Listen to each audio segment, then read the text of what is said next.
전에 4학년은 쉬어가는 타임이라고 했죠. 5학년부터는 정말 많은 계산과 많은 것들이 이제 나오기 시작해요. 그때부터는 꼭 수학을 공부하는 시간을 확보해야 합니다. 먼저 단원을 소개하면 이렇게 됩니다. 자연수의 혼합계산, 약수와 배수, 규칙과 대응, 약분과 통분, 분수의 덧셈과 뺄셈, 다각형의 둘레와 넓이예요. 5학년은 단원만 봐도 숨이 턱 막히는데요. 먼저 수와 연산이 지금 4개나 있지요. 살펴보면 다 연결이 돼요. 약수와 배수를 할 수 있어야 약분과 통분을 할 수 있고요. 약분과 통분이 가능해져야 분수의 덧셈과 뺄셈이 가능합니다. 이렇기 때문에 아이들이 한 군데라도 놓치면 안 되거든요. 그래서 꼭 끝나면 내가 제대로 했는지 확인도 필요하고 계산에 대해서 확실한 연습도 필요한 시기입니다. 하나하나씩 단원을 설명할 텐데요. 무엇보다도 5학년 때는 식 세우는 연습, 수학 노트 쓰는 것, 그 다음에 연산에 대한 확신을 갖기, 이렇게 집에서도 많이 지도해 주시기 바랍니다. 5학년 1학기 1단원 자연수의 혼합계산입니다. 처음 덧셈과 뺄셈이 섞여있는 식, 곱셈과 나눗셈이 섞여있는 식, 그 다음 덧셈, 뺄셈, 곱셈, 덧셈, 뺄셈, 나눗셈, 마지막으로 덧셈, 뺄셈, 곱셈, 나눗셈이에요. 아이들이 이 부분부터 계산이 밀려오기 때문에 매우 헷갈릴 수 있어요. 계산 순서 지키는 거하고 식을 처음부터 딱 멋있게 세우지는 못해도 계산 과정에 따라서 식을 머릿속에 생각할 수 있는 능력 키우도록 지도하셔야 합니다. 2단원 약수와 배수입니다. 먼저 약수, 공약수, 최대 공약수를 한 세트로 배우고요. 배수, 공배수, 최소 공배수를 배웁니다. 그리고 마지막으로 약수와 배수와의 관계를 배우는데요. 이 부분이 아이들 중학교 때에도 나오고 고등학교 때에도 나오잖아요. 그래서 무엇보다도 이 각각의 뜻, 정의에 대해서 꼼꼼하게 아는 게 필요하고요. 이 부분을 제대로 해 나가야 아이들 약분과 통분도 하고 분수의 덧셈과 뺄셈도 할 수 있거든요. 그래서 이 부분이 5학년에서 가장 중요하다고 생각을 해요. 그래서 꼭 정의에 따라서 그게 무슨 뜻인지, 이 말이 무슨 뜻인지 확인할 수 있도록 그렇게 지도해 주세요. 3단원은 규칙과 대응입니다. 규칙과 대응은요, 두 양 사이의 관계, 대응 관계를 식으로, 마지막으로 생활 속의 대응 관계인데요. 바로 대응 관계예요. 이 부분이 중학교로 가면 함수의 기초가 됩니다. 지금 여기에서는 네모, 세모 이렇게 어떤 도형으로 표현하지만 이 부분이 나중에 중학교에 가면 x, y로 변할 뿐이거든요. 그래서 들의 관계를 처음부터 잘 꼼꼼하게 알 수 있도록 그렇게 하시고요. 또 하나 우리가 생각보다 되게 어려워해요. 관계를 찾는 게. 그래서 힌트를 조금씩 주면서 주식의 관계는 이렇게 보는 거야 라고 그렇게 많은 게 좋습니다. 4단원은 약분과 통분입니다. 크기가 같은 분수, 그래서 약분과 통분. 크기가 같은 분수를 바탕으로 우리가 크기가 같은 분수에서 나오는 게 있지요. 분모와 분자의 0이 아닌 같은 수를 곱하거나 나누어도 분수의 크기는 변하지 않는다. 그 부분을 바탕으로 약분과 통분을 해가고요. 그 다음에 그걸 바탕으로 크기도 비교하고 분수와 소수도 크기를 비교합니다. 따라서 아이들이 약분과 통분 해가는 거 무조건 기계적으로 하는 게 아니라 왜 이렇게 되는지 그 이유나 그 뜻에 대해서도 정확히 알 수 있도록 지도해야 합니다. 5단원은요, 분수의 덧셈과 뺄셈입니다. 이 전에서는요, 분수라고 했을 때 분모의 크기가 같은 경우를 했어요. 그런데 여기에서는 이제 분모의 크기가 다른 경우에 덧셈과 뺄셈을 할 거예요. 그래서 분모가 다른 분수의 덧셈 뺄셈인데 받아올림이 없거나 받아올림이 있거나 이렇게 되는 거고요. 그 다음 진분수, 대분수 이렇게 가고요. 뺄셈도 마찬가지예요. 분모의 크기가 다른데 이번에는 받아내림이 없거나 받아내림이 있지만 진분수이거나 있지만 대분수이거나 이런 식으로 진행이 됩니다. 그래서 여기서는 통분이라는 개념이 들어가요. 계산이 제일 복잡하고 제일 많은 단원이거든요. 그래서 문제집 한 칸에다가 대충 끄적끄적 문제 풀지 말고 꼭 노트에다가 하나하나 꼼꼼하게 계산하는 습관 들이지 않으면 나중에는 굉장히 어려워요. 그래서 한 줄 한 줄 계산식 푸는 거 잊지 말고 꼭 하세요. 6단원 다각형의 둘레와 넓이입니다. 마지막 단원인데 마지막 단원조차도 굉장히 무거워요. 처음에는 둘레에 대해서 배우게 되고요. 그 다음에 이 둘레를 배우고 난 다음 넓이를 배우기 위해 다음들을 정의해줘요. 우리가 그냥 처음부터 넓이를 배우는 게 아니라 이런 기본 단위 넓이를 정의를 한 다음에 그 다음에 각각 하나씩을 배우게 됩니다. 직사각형 넓이, 평행사변형 넓이, 삼각형 넓이, 마름모 넓이, 사다리 꼴 넓이 이렇게 각각의 넓이를 구하게 되는데요. 그냥 식으로만 외우면 절대 안 돼요. 조금만 문제가 응용되더라도 문제를 풀 수 없거든요. 이거 하나하나가 어떻게 나왔는지 증명해야 하고 아이들이 도출해 가는 과정이 더욱 중요하거든요. 이제 방학이 되잖아요. 방학 동안에 5학년 1학기는 꼼꼼하게 복습할 필요가 있습니다. 오히려 6학년보다 훨씬 더 복잡한 경우가 많거든요. 그래서 꼼꼼하게 복습하고 왜 이렇게 되는지 알았으면 이 넓이 구하는 공식들을 모두 알고 있어야 앞으로 풀 수 있으니까요. 공식까지도 전부 암기하도록 그렇게 해야 합니다. 2학기 때는요. 다음과 같은 걸 배우게 됩니다. 아이들이 1학기 때에 비해서 계산은 훨씬 더 간단해졌는데 개념은 더욱더 어려워졌어요. 그래서 아이들한테 좀 더 이해와 생각이 많이 필요한 단원을 하게 됩니다. 첫 번째 단원으로 수의 범위와 어림하기, 두 번째 단원 곱셈, 곱셈, 그 다음 합동과 대칭, 소수의 곱셈, 직육면체, 평균과 가능성입니다. 자, 여기서 보면 연산이 이렇게 해서 곱셈을 배우게 됩니다. 오히려 아이들이 1학기에서는 분수의 덧셈 뺄셈 했잖아요. 곱셈 오면 훨씬 더 가볍게 돼요. 더 쉽게 할 수 있게 되지만 이 부분에 대해서 이해력이 좀 필요하고요. 나머지는 도형 두 단원, 측정, 마지막 단원은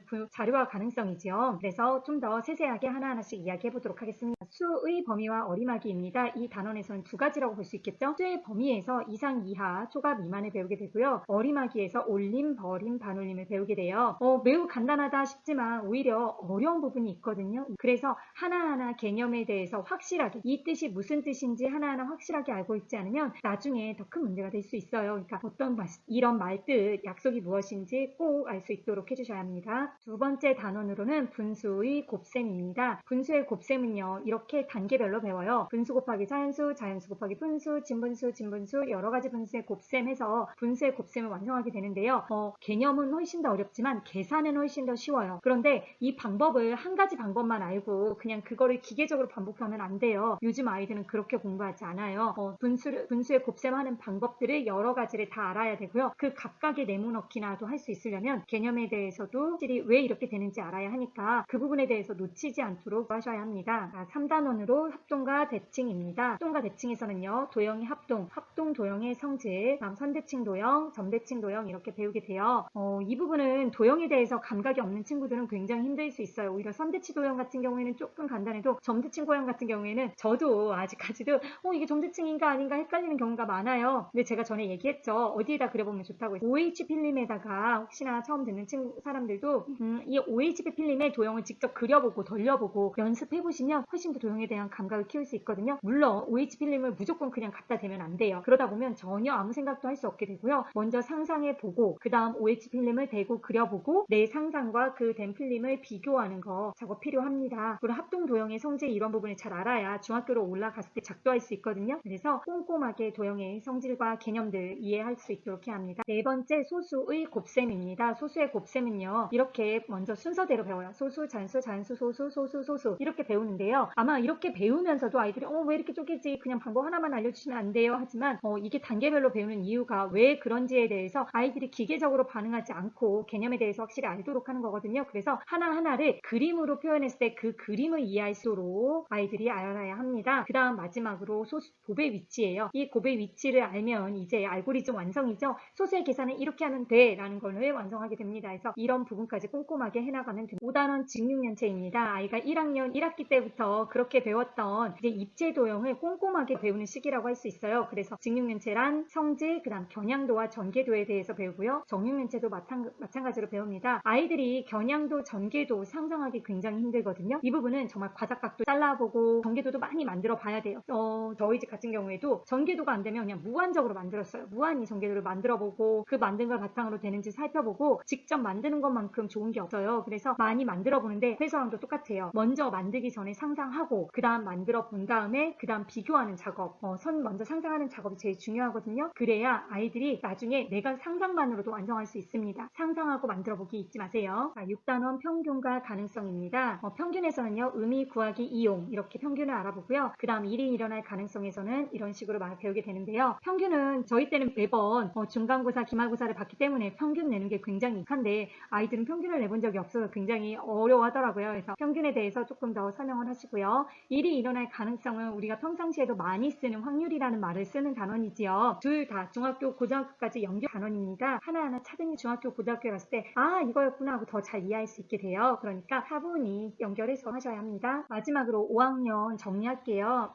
꼭 완전하게 알도록 공부해야 돼요. 제가 설명하는 거 쭉 보시면 알겠지만 지금 5학년부터는 중학교, 고등학교 때 배우는 것들의 토대를 마련하는 학년이에요. 절대 이제 수학을 놓쳐서는 안 됩니다. 5학년 때 수학 놓치면 앞으로 힘들 수 있어요. 그러니까 5학년 때 무조건 연습하고 반복해서 수학 완성해야 하고요. 5학년쯤 가면 선행을 하면 좋을 수 있지만 제 생각에는 연습이 진짜 중요해요. 5학년이 무너지면 6학년, 중1, 중2 계속 무너질 수 있거든요. 내가 5학년에서 어떤 부분이 안 된다 싶으면 복습도 복습해서 연산도 확실히 해야 되고요. 5학년에 나오는 모든 개념이나 정의들 모두 암기해야 합니다. 또 하나 식을 세우고 노트의 문제를 푸는 연습을 시작해야 합니다. 아이들이 지금부터 식을 세우고 노트 푸는 거 연습하지 않으면 중학교 가서도 수학을 하는데 그렇게 꾸준히 나아지지 않아요. 수학을 할 때에는 진짜 제일 중요한 게 식을 세우고 세우고 노트 계산하는 겁니다. 제가 이 영상과 같이 올리는 것 중에 수학을 읽어드립니다가 있어요. 각 학년별로 단원별로 문장제들을 연습을 시키려고 해요. 수학 문장제들을 연습을 하여야 식을 세우고 연습하는 부분이 되거든요. 그래서 하나씩 보면서 문제를 읽고 그걸 어떻게 식으로 세우고 그 식을 어떻게 푸는지에 대해서 꼼꼼하게 하는 설명 영상이 있습니다. 그 영상 꼭 확인하시고요. 지금부터는 수학 진짜 달려야 합니다. 열심히 하루에 1시간이라도 꼭 공부해서 수학 놓치지 않게 해주세요. 마지막으로 여기까지 5학년 수학 정리했고요. 정말 마음이 무거워요. 이제부터는 제대로 수학 공부해야 합니다. 앞에서부터 설렁설렁 재미있다, 창의 수학이다 이런 부분이 아니라 진심으로 수학을 달려야 하는 시점이 됐어요. 하루에 1시간 이상씩 꼭 수학 시간 확보하셔서 수학 공부하셔야 하고요. 학원에 다니지 않는 친구들도 내가 배운 내용을 문제집으로 꼭 풀어보는 연습, 그리고 수학 익힘책이나 수학책에 있는 것들은 모두 다 내가 알 수 있도록 공부해야 한다라는 마음 변치 마시고요. 수학책까지만 문제가 너무 부족해요. 훨씬 더 많은 문제 연습 필요합니다. 문제집 한 권 같은 걸 구매하셔서 꼭 그 진도 나가면 그 진도에 따른 수학 연습하도록 해주세요. 여기까지 수학을 읽어주는 쌤 수익쌤이었고요. 구독, 좋아요, 알림 설정 부탁드립니다. 안녕.